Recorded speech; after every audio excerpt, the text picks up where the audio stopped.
Something is very wrong with Mike Israetel, and the wildest part is that he's not even trying to hide it. In a fitness world full of fake natties, misleading gurus, and influencers who lie for a living, Mike built his empire by doing the exact opposite, by telling the truth. Brutally, excessively, almost obsessively. And somewhere along the way, that honesty stopped being refreshing and started becoming unsettling. He's the one guy who will openly list every drug he's ever taken, every insecurity he's ever had, every surgery he's planning, and every violent fantasy that flashes through his mind. He'll talk about his mistakes, his flaws, his worst impulses, things most people would take to the grave. And somehow, instead of making him look humble, it makes him look like the most chaotic man in fitness. Because behind the evidence-based persona is a mess of controversies he can't outrun, a PhD disaster he tried to rewrite, intrusive thoughts he casually drops into interviews, cosmetic surgeries straight out of a sci-fi movie, and a growing contradiction between the health he preaches and the risks he willingly takes. People think they know Mike. They think he's just the loud, nerdy, brutally honest professor of lifting, but once you hear the things he says out loud, without hesitation, without filter, you start to wonder whether transparency is his greatest strength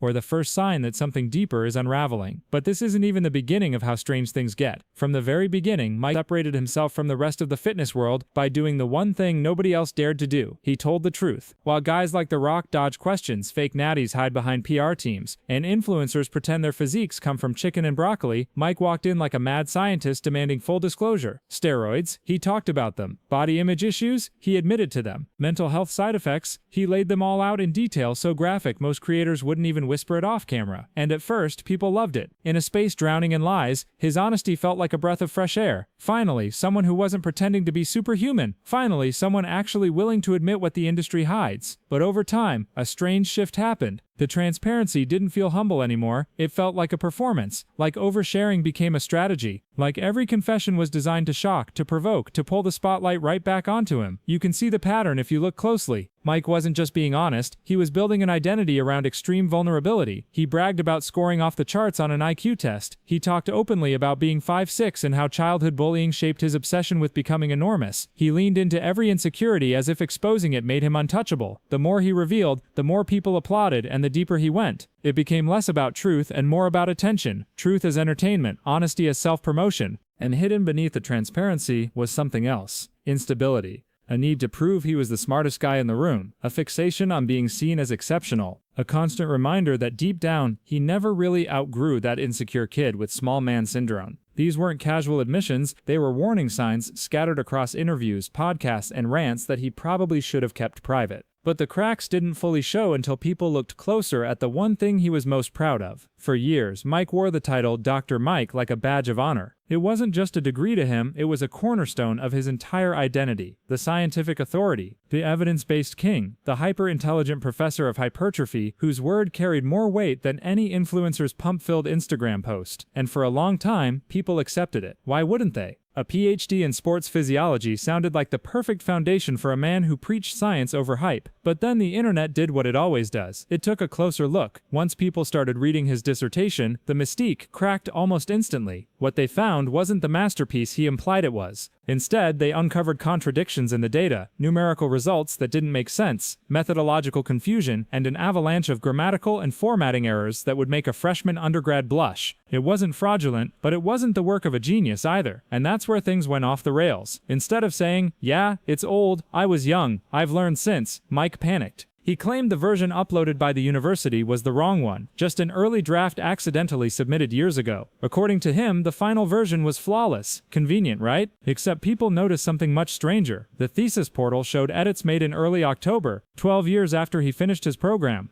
Seeing a PhD thesis suddenly locked, revised, and re-uploaded over a decade later wasn't just suspicious, it was surreal. It felt like academic time travel. Like he was trying to rewrite history instead of owning a mistake. And in that moment, fans began asking questions no fitness expert once attached to their name. Was this insecurity? Was it ego? Or was it a desperate attempt to protect the one achievement he thought defined his intelligence? The PhD was supposed to prove he was exceptional. Instead, it exposed just how far he'd go to preserve the illusion. But the PhD drama was nothing compared to what he admitted next. If the PhD situation cracked Mike's polished image, his honesty about steroid use shattered whatever was left. Because unlike most influencers who dodge, deny, or outright lie, Mike goes straight to the deep end. He doesn't just admit he takes gear, he explains it in obsessive detail. And the most shocking part isn't the amount he takes, it's the reason why. He admits openly that none of it is about performance. None of it is about competing. None of it is even about pushing his physique into elite bodybuilding territory. He says the quiet part out loud, he did it for ego. He did it because he wanted to look enormous. He did it because being shredded and massive made him feel powerful in a way his natural frame never could. And then he lists the side effects like he's reading a grocery receipt. He talks about the anxiety that spikes without warning. He describes aggression that flares up over the smallest things. He admits that steroids blunt his intelligence, not permanently, but enough that he notices. He talks about cognitive fog, mood swings, and a creeping instability he can't always control. He warns about kidney failure, heart problems, and disease risks that skyrocket the longer you stay on. But the part that froze fans wasn't the physical stuff. It was the mental unraveling he described with an alarming calmness. In multiple interviews, Mike talks about reading a random YouTube comment and immediately imagining violent scenarios. Not light irritation, not frustration. He describes intrusive, detailed fantasies of physically hurting people who criticize him online. He explains it like it's a quirk, a side effect he just lives with, something that happens when you mix testosterone, insecurity, and unresolved trauma. And hearing a man who teaches evidence-based health casually acknowledge that he's mentally destabilized by the drugs he takes purely for vanity, it didn't sit right with a lot of people. His entire brand is built on logic, science, and rational decision-making. Yet here he was, admitting he willingly damages his mind and body because being big makes him feel like a superhero. It was the clearest contradiction yet, the health expert destroying his own health. The rational scientist losing control of his thoughts, the stable educator describing impulses most people would never share out loud. And as the psychological strain grew, so did something darker, a body image obsession that pushed him into extreme territory. For someone who built his reputation on logic and science, Mike's relationship with his own body tells a completely different story. Beneath the data charts and hypertrophy lectures, he quietly carried a resentment toward his natural frame, one that had been building since childhood. He's talked openly about being bullied, about growing up short, about feeling physically outmatched by everyone around him. And even as an adult with a doctorate and a massive platform, those old insecurities never really left. Mike has always been brutally honest about his proportions. 5'6", long torso, short limbs, awkward lines, what he calls being structurally limited. He jokes about it. He analyzes it. He explains it scientifically. But underneath the humor is a man who genuinely hates the way his body is shaped. And the more shredded he got, the more exaggerated those insecurities seemed to become. He fixated on his waist. He hated his love handles. He said his proportions looked wrong even when he was stage lean. Fans would comment that he looked great, that he was jacked, that he was overthinking it, but Mike insisted he was misshapen. To him, his waistline wasn't just a flaw, it was a personal failure, a reminder that no amount of dieting, training, or evidence-based optimization could change the skeleton underneath it all. And when you combine childhood trauma, modern-day vanity, and a relentless need to prove something to the world, the result can get dark fast. Mike wasn't just trying to improve himself anymore, he was trying to escape the body he was born with. And that's when he decided to literally carve his body into a new shape. Mike's spiral into extreme body modification didn't start small. It started with one of the most intense cosmetic procedures you'll ever hear a fitness expert admit to. In his own words, he hated the way his love handles looked, even when he was lean. He felt they ruined his symmetry, made his waist look wider, and reminded him of everything he couldn't change through training alone. So instead of accepting it, he went under the knife. And this wasn't some mild touch-up, this was a full-blown 270-degree incision stretching from hip to hip across his lower back, along with 2 deep vertical cuts carved into his sides. Surgeons removed skin, sucked out fat, tightened everything, and basically reshaped the entire lower portion of his torso. It was the kind of surgery women get after multiple pregnancies, not something you expect from a supposed champion of health and fitness.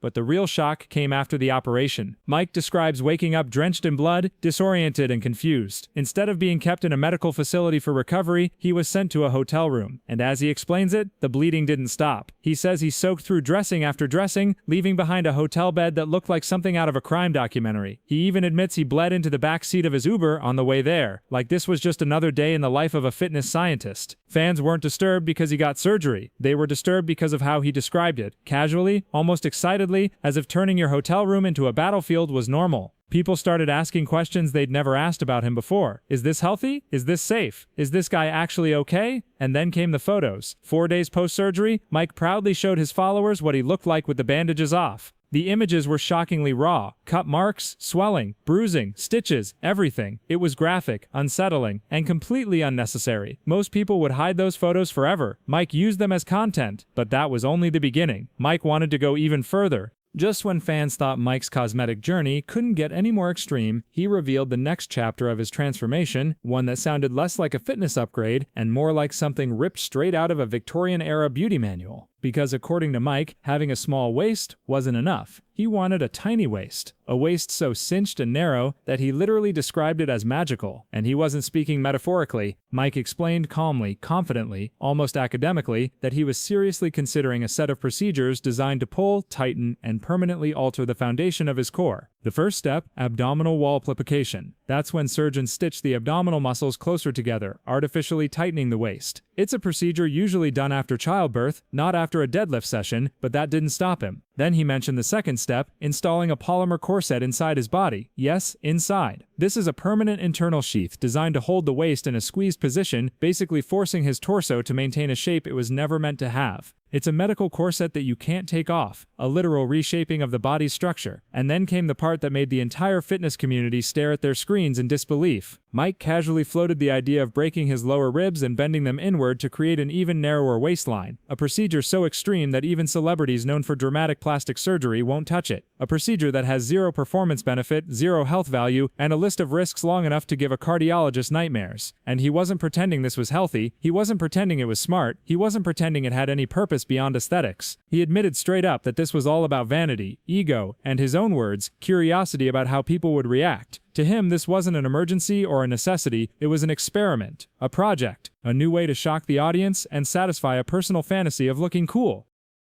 For a man who built his brand preaching evidence-based fitness, logic, and sensible decision-making, this was the moment it became clear that he was willing to abandon all of it in the pursuit of a narrower waist. And while fans were stunned, Mike doubled down with a confession nobody saw coming. Just when people thought they had seen every twist in Mike's unraveling journey, he delivered a confession that genuinely stunned the fitness world. For years, his brand revolved around one core message: science, logic, and health above everything. Evidence-based training, evidence-based nutrition, evidence-based living. That was the promise. But then Mike sat down in an interview and casually admitted something that pulled the rug out from under his entire public persona. He said he knows the surgeries are unhealthy. He knows the drugs carry massive long-term risks. He knows these decisions contradict everything he teaches. And then he shrugged it all off with a single line: one is the business, the other is me. It was a moment of brutal honesty that hit harder than any steroid confession. Because it wasn't just about taking risks, it was about deliberately ignoring the very principles he sells to millions of followers. He openly admitted that the healthy lifestyle he promotes is for them, not for him. That he separates Dr. Mike from the real Mike like they're two completely different people. And when he explained why he kept sharing every extreme detail with the world, the truth became even more uncomfortable. He said part of the reason he publicizes everything, the surgeries, the drugs, the insecurities, is because he's fascinated by people's reactions. He likes the attention. He likes the shock. He likes being the center of the conversation, even when the topic is dangerous or disturbing. Transparency, which once made him look authentic, now looked like a tool, a weapon, a way to feed a deep need for validation. Instead of humility, it started to look like narcissism dressed up as honesty, oversharing not to help people, but to captivate them, provoke them, and keep them watching. That's when fans realized this wasn't just a man being open. This was a man broadcasting his own self-destruction in real time, and enjoying the spotlight it created. But the real danger wasn't the surgeries or the steroids, it was what might happen when the spotlight fades.